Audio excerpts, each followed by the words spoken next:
बहुतों को लगता है आराधना का मतलब होता है सिर्फ गीत गाना। Am I right? मैं बिल्कुल भी ये नहीं कह रहा हूँ कि गीत गाना आराधना नहीं है, पर मैं आपको बताना चाहता हूँ अगर आप सिर्फ गीत गाने को ही आराधना कहते हो तो आपने आराधना को 0% भी नहीं समझा कि आराधना क्या होती है। तो यहाँ प्लीज आइए, प्लीज कम बैग हटा दीजिए वहां से, आइए प्लीज कम, नो इशू। बोलिए आराधना, बोलो अपने बाजू वाले को आराधना। आइए मैं आपको एक क्लासिक एग्जांपल देता हूं कि एक्चुअली सच्ची आराधना क्या होती है, क्योंकि बहुत बार लोग अच्छी सिंगिंग करते हैं और उसको आराधना कहते हैं। बोलो सिंगिंग और वर्शिप में कितना अंतर है पता है? जमीन आसमान का। बताओ मूसा और यीशु में कितना अंतर है? सब जानते हैं मूसा पृथ्वी से था, यीशु मसीह ऊपर से आया था। राइट है? जितना मूसा और यीशु में अंतर है उतना ही अंतर है आराधना में। मैंने ऐसे बहुत सारे लोगों को देखा है आराधना इस तरह करते हैं, पहले खड़े रहेंगे, पहले देखेंगे ड्रेस कैसा है, सब बनाएंगे अच्छे से, फिर खड़े हो जाएंगे और फिर आराधना उनकी ऐसे होती है। एक गाना गा रहा हूँ, चलो हम सब गाएंगे। स्तुति आराधना ऊपर जाती है, आशीष लेकर नीचे आती है, प्रभु हमारा कितना महान, देखो करता है बड़े बड़े काम, हालेलुया हालेलुया। अभी देखो ठीक है, हम गीत गा रहे हैं अभी। स्तुति आराधना, ये तो हम गा रहे थे ना। अभी कुछ लोग की आराधना ऐसी होती है, स्तुति आराधना ऊपर जाती है, उत्तर लेकर शरण में जय मसीह। स्तुति आराधना ऊपर जाती है, आंखों ही आंखों में देखेंगी, ड्रेस तो मस्त है। डू यू नो ये आजकल की आराधना है कलीसिया। या कई लोग ऐसे आंखें बंद करेंगे ना, अंदर है ना गीत गा रहे हैं, लेकिन जानते हो मन में क्या चल रहा है? 9 बजे नीचे उतरूंगी, काश टमाटर वाला रास्ते पे मिल जाए। मैंने कुछ ऐसे भी लोग देखे आराधना करते करते। बहुत सारे भाई लोग जानते हैं, इनकी पेमेंट रुकी हुई रहती है ना, आराधना में बोल चलती है 9 बजे से पहले निकल ना जाए, 9 में 5 कम निकल जाऊंगा, और गीत चालू है। They are worshiping। इसको जानते हैं क्या बोलते हैं? ये वर्शिप नहीं है, बोलो ये गीत गाना है। हाँ, यीशु ने नहीं कहा परमेश्वर ढूंढता है ऐसे लोगों को जो गीत गाते हैं। मैं बहुत सारी जगहों पे कॉन्फ्रेंस पे जाता हूँ ना, और वो लोग कहते हैं सूरज भाई आराधना कैसा था? मैंने बोला किसने बोला तुम आराधक हो? फॉरगेट, तुम आराधक नहीं हो, तुम अच्छे सिंगर हो, तुम अच्छा गाते हो। आराधना में आने के लिए तुम्हें बहुत कुछ अभी मेहनत करनी है। जानते हो आराधना कभी यहाँ से नहीं आती है कि मेरे को एक गाना याद है बस मुझे वो गाना है। मैं आप सबसे एक बात पूछना चाहता हूँ, आप इतने सालों से इस कलीसिया में आ रहे हैं, मुझे एक सच्ची बात बताइए, जब आप परमेश्वर के लिए गीत गाते हैं तो इसीलिए गाते हैं क्योंकि सब गा रहे हैं, कि सच में आपको ऐसा लगता है कि किसी ने मेरे लिए कुछ किया है, मैं उसकी आराधना कर रहा हूँ? Tell me. जानते हो पुराने नियम की आराधना कैसे होती थी? सब यहाँ देखिए, उसने अमालेकियों की चौकियों को पलटी कर दिया, उसकी करुणा, चमत्कार किया, इसीलिए आराधना थी। उसने लाल समुंदर को 2 भाग कर दिया, उसकी करुणा। उसने शहर पनाह को गिरा दिया, उसकी करुणा। आप जानते हो पुराने नियम में इब्राहिम से लेके मलाकी तक, आदम से लेके मलाकी तक, हर व्यक्ति परमेश्वर की आराधना इसलिए करता था क्योंकि परमेश्वर ने उनके लिए कोई चमत्कार किए थे। लेकिन कितने लोगों ने नए नियम के संतों की आराधना देखी है? जब यूहन्ना प्रकाशित वाक्य में स्वर्ग में देखता है तो वो जानते हो वहां पर एक ऐसा गीत सुन रहा है जो एक अजीब गीत था। वो कहता है वही जो स्वर्ग में विराजमान है, आदर महिमा स्तुति ज्ञान धन्यवाद के वो योग्य है। रीजन उससे लाल, जानते हो पुराने नियम के संत कैसे आराधना कर रहे थे?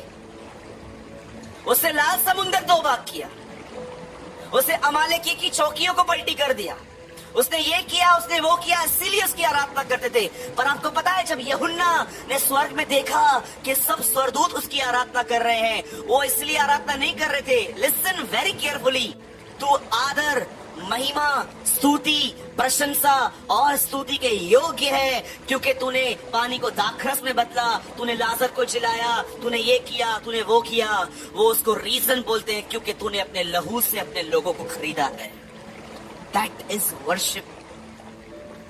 अगर आज भी आप एक बेबीहुड, एक वर्ड आता है बेबीहुड, अगर आप बच्चे हैं ना, तो आज आपके लिए फिर आराधना वो ठीक है कि उसके चमत्कारों को याद करके उसकी आराधना करो। लेकिन एक बात मैं कहता हूं, मैच्योर लोग इसलिए उसकी आराधना नहीं करते हैं क्योंकि वो उसको आशीष देता है। मैच्योर लोग उसकी आराधना इसलिए करते हैं क्योंकि वो जानते हैं कि उसने उनके लिए क्रूस पे क्या किया है। मैं आपसे पूछना चाहता हूं, आपकी आराधना कैसी है? मैं आपको सच कहता हूं, आप में से बहुतों की नहीं, सबकी नहीं मैं बोलता हूं, लेकिन कुछ की आराधना बिल्कुल प्रभु के सामने एक मरी हुई आराधना है। हम लोग क्यों बोलते हैं आंखें बंद करो? क्योंकि आप में से बहुत सारे लोग नहीं करते, दिखता है मुझे कभी कभी। जानते हो, जब हम आंखें बंद करते हैं तो होता क्या है? क्यों हम लोग कहते हैं आंखें बंद करो? उसका एक कारण जानते हैं क्या होता है? जब भी आप आंखें खोल के रखोगे ना, आप जिनको भी देखोगे ना, उनके प्रति आपको कुछ विचार आएंगे, कुछ विचार। अभी देखिए, मैं सामने आके खड़ा हूँ, मैं आपके सामने वॉलेट अंदर डाल रहा हूँ और निकाल रहा हूँ। आप इसको भी सोचोगे, यार बाहर क्यों निकाल रहा है, अंदर क्यों डाल रहा है? लेकिन जब हम अपनी आंखों को बंद करते हैं ना, 99% वहां पर थॉट वर्ल्ड बंद हो जाता है और हम कोशिश करते हैं उससे जुड़ने की। अब सुनिए, बाइबल ऐसा बताती है, पौलुस एक बार अरेस्ट हुआ और उसे एक जेल में रखा गया। और जानते हो वहां पर क्या हुआ? आधी रात को बाइबल ऐसा कहती है कि पौलुस और सिलास आराधना कर रहे थे और प्रार्थना कर रहे थे। ऐसा लिखा है हिंदी में कि वो भजन गा रहे थे। आपको पता है, अभी हमारे पास कैसे तबला है, मयूर भाई मस्त गिटार लेके आते हैं, बड़ा मजा करते हैं। मुझे बताओ, पौलुस के पास कौन सी गिटार थी? सिलास तबला तो निकाल। और सिलास, और मेरे यीशु मसीह गीत गा रहा था वो, कुछ मेरे जीवन में यीशु तेरा, जेल चल रहा था। आपको पता है, मैं ऐसा बिलीव करता हूँ कि सिलास गा रहा था और पौलुस एक इंस्ट्रूमेंट बजा रहा था वहां। पौलुस के हाथ में जंजीर थी। यीशु नाम की जय जय हो, यीशु नाम। मेरे को ऐसा लगता है वो जंजीरों से ऐसे बजा बजा के उसकी आराधना कर रहे थे। और बाइबल कहती है उनके बंधन टूटे। और जानते हो वहां क्या हुआ? बाइबल कहती है जो उनकी आराधना सुन रहे थे उनके भी बंधन टूटे। उस पूरे जेल में भूकंप आया और बाइबल एक वचन कहती है वहां पर उनके बंधन टूट गए। अगर आपकी आराधना में आपके बंधन नहीं टूट रहे हैं तो मैं यीशु मसीह के नाम से कहता हूं, आप आराधना नहीं कर रहे, आप गीत गा रहे हैं। कम टू वर्शिप, डिसिप्लिन सीखो, आराधना कैसे की जाती है। टाइम पास मत करो। आप यहाँ पर पैसा खर्च करके, फेयर खर्च करके आते हो। अगर आपका यहाँ पर भी मन की वजह से, आपका ध्यान यहाँ वहाँ भटकने की वजह से अगर आपने कुछ नहीं पाया या आपने खुदा को कुछ नहीं दिया, तो सोचो you are wasting your time. एक दिन मैं इन पैसेजेस को पढ़ रहा था, सच्ची आराधना। आप जानते हो बाइबल के अंदर पहली बार आराधना शब्द तब आया जब इब्राहिम अपने बेटे को बलिदान करने जा रहा था। वो अपने सेवकों से कहता है, नीचे रुको, ये लड़का और मैं आराधना करके आएंगे। इब्राहिम ने कोई गीत नहीं गाया वहां पर। नए नियम में पहली बार जब आराधना शब्द आया, जब लोग यीशु के सामने गोल्ड, सिल्वर, बहुत सारी चीजें लेकर आए और लिखा है उन्होंने उसकी आराधना की। उन्होंने कोई गीत नहीं गाया। याद रखना, गीत गाना भले ही एक पार्ट है आराधना का, लेकिन वो पूरी आराधना नहीं है। सच्ची आराधना, जानते हो, आपका एक सही एटीट्यूड है परमेश्वर और लोगों के प्रति। थोड़ा और अंदर, थोड़ा और डीपली चलें। समझो मैं गौरव भाई के घर पे खाना खाने के लिए गया, एग्जाम्पल, और मैं उनके पास गया और आपको पता है ना, कुछ लोग, उनके पास एक वर्ड है इंग्लिश में, सरकास्टिक। जानते हो सरकास्टिक का मतलब क्या होता है? सरकास्टिक। हो सकता है मैं गलत हूं, बट थोड़ा बहुत मैंने इस वर्ड को जाना है। लोग बातों में टोंट करना, कितने लोगों ने महसूस किया है लोग बातों बातों में टोंट करते हैं। एक बार मैं ट्रेन में था और मैं ऐसे हैंडल पकड़ के खड़ा था, तो एक आदमी गुस्सा आ रहा था। मैंने बोला यार ठीक है अभी, लेकिन बाद में ऐसा हो गया कि मैं खड़ा नहीं रह पा रहा था और मेरे को अंदर से गुस्सा आया और मैंने उसको टेढ़ी नजर से देखा ऐसे। बेटा बोला कि डोंबेलिया मानो खबर तो ना कभी बार ऐसा मेरे को डर लगा था, मैं कोई बोल नहीं रहा था। तो दो लोग थे आपस में, तो बात कर रहे थे, बोल रहे थे लोगों को बोलो फर्स्ट क्लास में जाएं लोगों को बोलो फर्स्ट क्लास में जाएं। ओके, कैसे वो बातों बातों में कुछ कुछ, या तो कभी कभी लड़की जो होती है जो बेचारी कुछ गरीब परिवार से शादी करके दूसरे घर में जाती है और वो खाना बनाते समय बोलती है मम्मी ये तो पतीला बरोबर नहीं है। हाँ तू बहुत लेकर आई है ना तो कुछ सस्ते बहुत सारी मदर इन लॉ भी है, यू नो, बोलो मदर इन लॉ भाई लोग हंस सकते आप भी हंस सकते, बोलो मदर इन लॉ। कितने लोगों ने मदर इन लॉ देखी थी? बेटर मुंह ना खोला। टेल मी, बोलो आराधना। कितने लोग सच्ची आराधना सीखना चाहते हैं? पहला रूल जानते हैं क्या है? सब बातें छोड़ना सीखो, सब बातें छोड़ दो। सबसे पहले इस बात पे ध्यान लगाओ कि यीशु ने तुम्हारे लिए क्या किया। मुझे एक आदमी ने कहा, I was in Ajni, Nagpur में एक बहुत अच्छी सिटी है अजनी। मैं अपने मीटिंग के बाद मैं एक अंकल से मिला और उन्होंने मुझसे एक इतना मासूम सवाल पूछा, मेरे पापा की एज के थे और वो मेरे साथ आज भी टच में है। तो उन्होंने बोला सूरज भाई कैसे हो, बॉम्बे कैसा है? मैंने बोला सब अच्छा है, ठीक है, बॉम्बे कमर्शियल है, बिजनेस बहुत ज्यादा है, वहाँ पर लोग इतना पैसा कमाते हैं। बोला सूरज भाई एक सवाल पूछूं आपसे? मैंने बोला हाँ पूछो। बोला खुदा ने हमें बरकत क्यों नहीं दी है, परमेश्वर ने हमें आशीष क्यों नहीं दी है? तो मैंने उनको बोला अंकल पहले मुझे डेफिनेशन बताओ ब्लेसिंग का मतलब क्या है।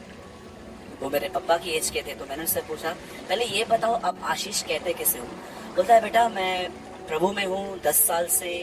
अभी 3-4 साल पहले भी जो लोग आए थे प्रभु में, मैंने उनको देखा है, उनके पास एक अच्छी कार आ गई, उनके लड़कों की जॉब लग गई, इतना पैसा, और मेरे बच्चे बेचारे। मैंने कहा अंकल मैं आपको बताना चाहता हूँ इस दुनिया में जितने भी अमीर लोग हैं उनमें से 90% लोग मसीह नहीं है, तो क्या वो आशीषित है?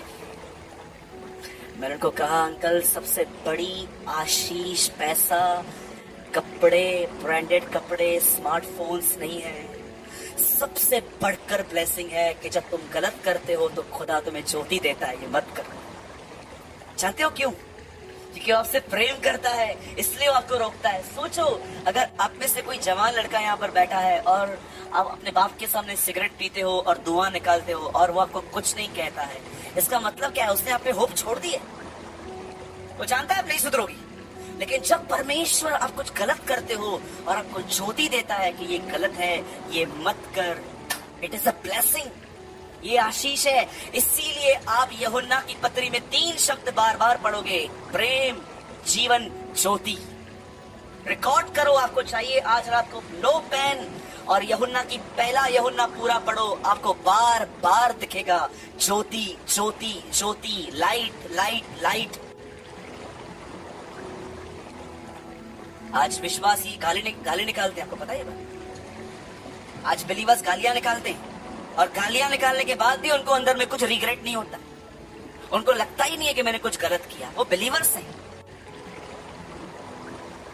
वो बिलीवर्स नहीं है। आप प्लीज इस बात को याद रखना। लेकिन सोचो अगर आपके मुंह से एक रूड वर्ड निकलता है, रूड, एक सिंगल रूड वर्ड आपके अंदर से निकलता है और आपको लगता है मैंने गलत किया, ये ब्लेसिंग है आपके लिए, ये आशीष है। सच में परमेश्वर बेटा जान के आपसे व्यवहार कर रहा है। बाइबल कहती है वो कौन सा पुत्र है जिसकी ताड़ना नहीं हुई? लिखा है जिसकी ताड़ना सबकी होती है, अगर तुम्हारी नहीं हुई तो तुम व्यभिचार की संतान ठहरे। आपको पता है इंसान का नया जन्म कैसे होता है? परमेश्वर के वचन और उसकी ताड़ना के द्वारा। एक परमेश्वर के जन ने कहा गॉडली बनने के लिए स्ट्रॉन्ग रिब्यूकनेस की ऑलवेज नीड रहती है। जरूरी है कि तुम्हारे ऊपर कोई रहे और तुम्हें समय समय पे डांटे और तुम्हें डायरेक्शन दे। आज बहुत सारे बिलीवर्स गुटखा भी खाते हैं, आपको पता है, तंबाकू भी खाते हैं, गालियां निकालते, बिलीवर्स हैं वो। मैं उनको बिलीवर्स नहीं कह सकता क्योंकि परमेश्वर को उन्हें बिलीवर नहीं कहते। हाँ, ये समय है, अब भी अगर वो ईमानदार बनेंगे, परमेश्वर की तरफ फिरेंगे, प्रभु उन्हें माफ करेगा, प्रभु उन्हें उठाएगा, क्योंकि बाइबल एक ईमानदार के लिए हमेशा आशा देती है कि वो बच सकता है। राइट, बोलो आमीन। सच्ची आराधना ये नहीं है कि आपने परमेश्वर के लिए क्या किया है। सच्ची आराधना तब स्टार्ट होती है जब आपको ये पता चलता है कि परमेश्वर ने आपको